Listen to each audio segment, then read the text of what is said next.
Welcome to week 2. When I was editing the video last week, I noticed Kenzie gave so much energy and I was just sitting there like a bump on the log. But to my defense, I want to say I wasn't feeling well last week, so maybe that's why. Or maybe I'm just still trying to get used to it. So I'm still kind of, I guess you could say, nervous. I don't know. But I am in the middle of trying to detangle my hair because I did wash it. And I'm a big multitasker. So I like to do multiple things at one time, if I can. And usually I'm pretty good at it, so.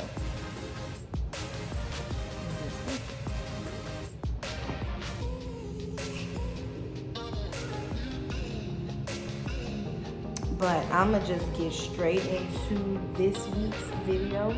I really just want to talk about the ugly side of breeding and whelping and all that stuff. The side I had no idea about when I first started. If you would ask me what is the number one thing I hate when it comes to breeding, I would have to say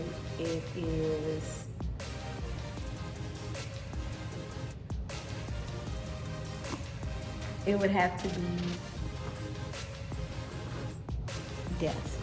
Something that I experienced with Jasmine's first or second litter. We didn't experience this until Stormy's first litter, which was our third litter, Stormy's first litter. When she had her puppies, of course they were delivered by C-section. I want to say within the first week, we lost 2. And it was crazy to me because I didn't know this was a thing. And it's very common. I just had no idea about it. I'm not really sure what was harder, explaining to the kids, because they play a big part with the puppies as well. They help out a lot.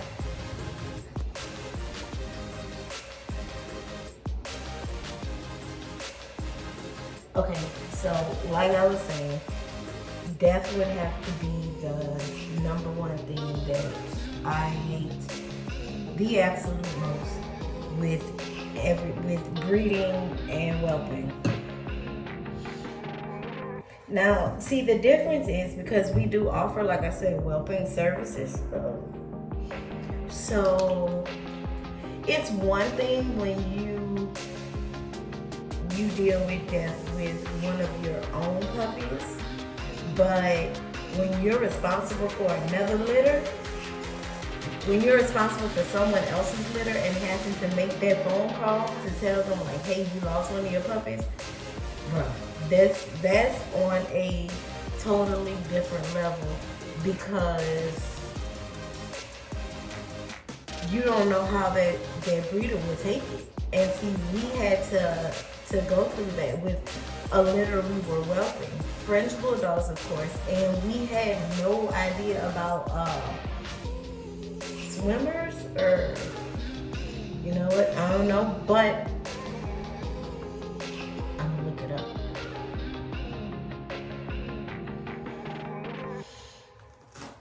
Let me see. It's called swimmer syndrome or something to that nature. I'm trying to remember the correct terminology, but I'll have it to put in the video. But okay, so it was with a litter we were whelping, and BJ noticed his chest was flat and his breathing was funny. So he took him to the vet, and we notified the breeder every step of the way. Before we even took him to the vet, we asked, hey, what do you want us to do? Do you want to come get him? Do you want us to take him? How you want to handle it? okay with us taking the puppy to the vet. And that's when, you know, they diagnosed him with it. So basically, what they did was taped his back legs together, and he had to be elevated. So now what we do is we have these styrofoam blocks that we place under the whelping box, well, under the whelping pad for the puppy, so they're not laying flat on their chest. And that puppy was in our care.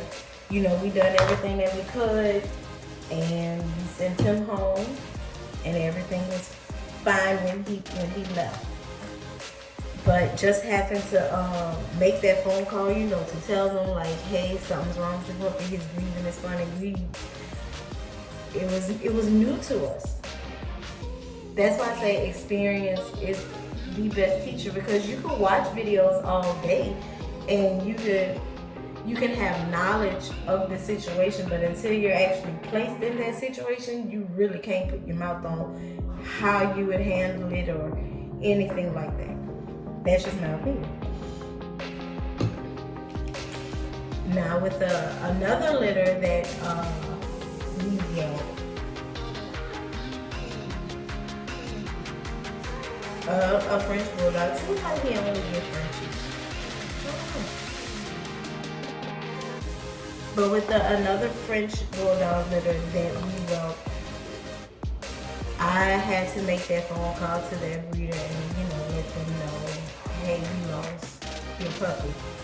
When he dropped them off, right after mom had the litter, right after mom had the litter, he dropped the puppies off. And I want to say the first 2 weeks were fine, but his breathing was off. It's not so much, you know what, I take that back. It's not so much death, it's just there's a lot of highs and lows. Hey everybody, welcome back. So here's week 6, but here's our second week of promoting the puppies. So here's him, you already know. And this one's occupied, and reserved. This one looks like, stuck to me here. This one's reserved, and this one looks like Tigger, if y'all know. And then there's 2 more, the black and white one. And yeah, pull them out. We're gonna pull them out. Okay. Our hands are just full, so we're gonna just kind of rotate throughout the video. This one and the other one. And as y'all can hear, they got some lungs on them. I really like this one. He's literally just holding on. That's sweet. Kenzie, let them know when they're ready to go home. They're gonna be ready to go home. So here's this one. September. And they're gonna be able to go home September 2nd, next Saturday.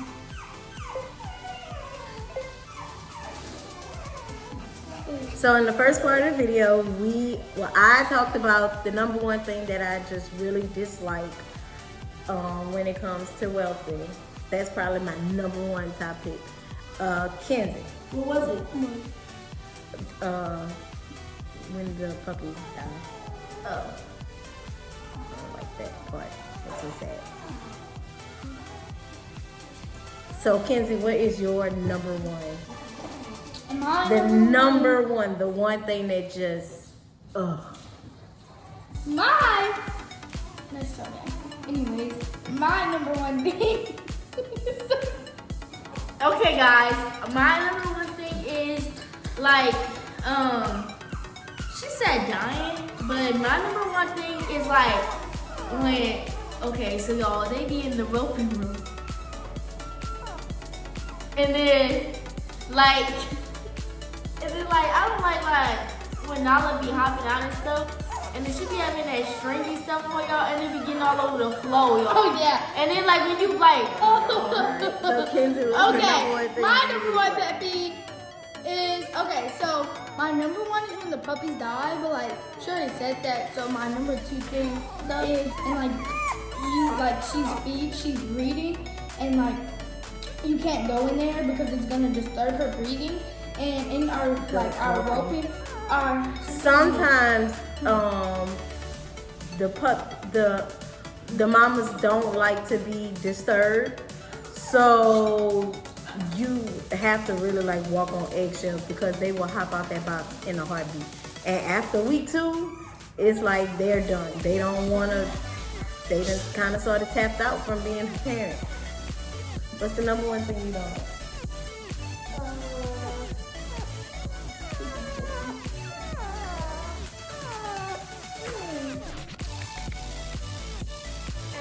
You don't have any? Well, that was quick, short-lived.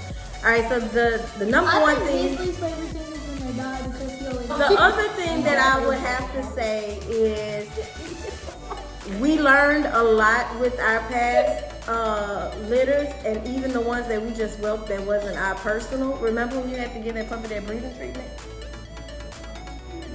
So Kenzie had to give a puppy from a litter that we were whelping a breathing treatment. Here's a backstory. So basically, when I was born, I had asthma and I had to stay in the hospital. But it was like medicine you need to like inhale.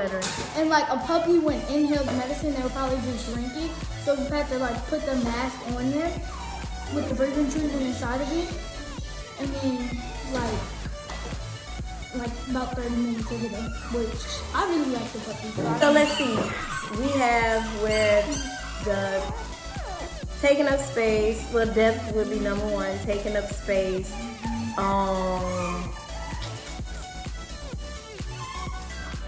You have to basically walk on eggshells because ooh, you got a mouth full of teeth, you. And also dirtiness.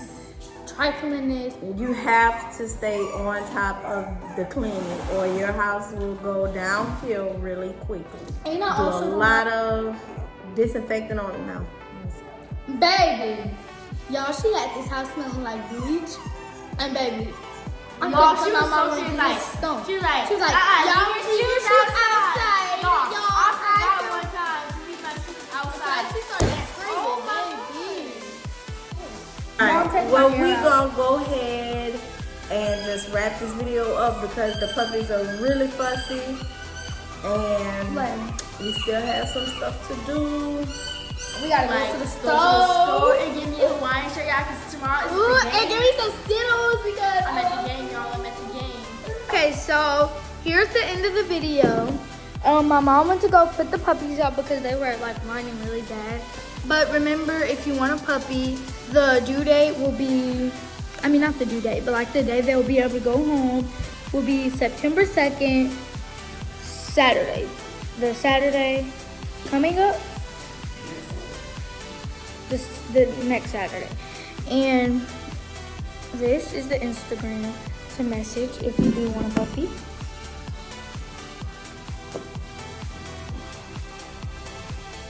That's the Instagram to message if you want a puppy or whatever. Going home September 2nd. That's all I have to say. You got anything to say? That's it.